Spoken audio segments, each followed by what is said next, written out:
Joko Chandra lari dan masuk ke Indonesia lagi, tentu ada pihak-pihak yang sengaja membantu terkait dengan proses masuk dan keluarnya saudara Joko Chandra secara ilegal. Pihak-pihak tersebut, sebagaimana kita tahu bahwa ada oknum-oknum dari kepolisian, advokat, dan juga ada dari kejaksaan. Nah, tentu ini memang sudah diskenariokan sedemikian rupa begitu. Kalau dalam istilah hukum pidana itu ada yang disebut dengan istilah obstruction of justice. Artinya ada pihak-pihak yang menghalang-halangi proses hukum. Sebagaimana kita tahu bahwa saudara Joko Chandra adalah buronan terpidana kasus korupsi pada tahun 2009 berdasarkan putusan PK, di mana dia dihukum 2 tahun dan kemudian juga harus menjalani pidana denda sekitar 500 miliar rupiah.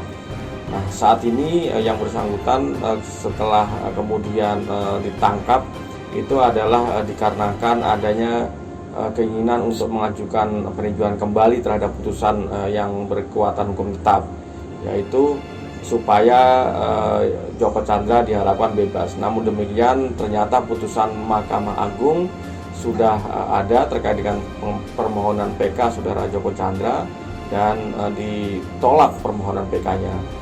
Terkait dengan proses penangkapan saudara Joko Chandra ini, tentu aparat penegak hukum dalam hal ini Barreskrim harus memproses semua pihak-pihak ya yang melakukan satu membantu supaya Joko Chandra masuk maupun keluar wilayah Indonesia secara ilegal, di mana ada oknum kepolisian, ada oknum kejaksaan, dan ada oknum dari advokat.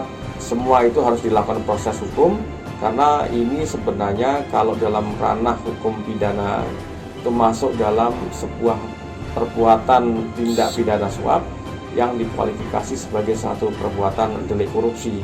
Di samping itu 3 oknum unsur dalam sistem peradilan pidana tadi, oknum advokat, oknum kepolisian, dan juga oknum kejaksaan, itu juga bisa dikenakan pasal yang berkaitan dengan pemalsuan surat dan pemalsuan dokumen.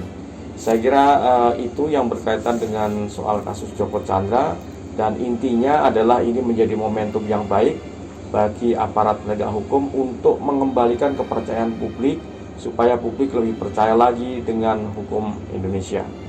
Demikian, terima kasih.